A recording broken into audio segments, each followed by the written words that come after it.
দোকানপাট ভাঙচুর করা হচ্ছে সলপ রেলওয়ে স্টেশন বাজারে।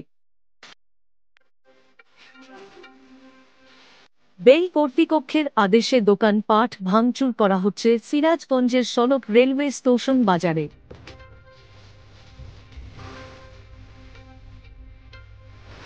রেলওয়ে আয়ত্তে যে সকল দোকান আছে সকল দোকান ভাঙচুর করা হবে। রেলওয়ে কর্মকর্তাদের জিজ্ঞাসা করলে তারা জানায়, এখানে যে সকল দোকান ভাঙচুর করা হচ্ছে কারণ এই রেলওয়ে স্টেশন বড় বানানো হবে এবং এই রেলওয়ে স্টেশনে আরও কয়েকটি ট্রেন চলার লাইন হবে।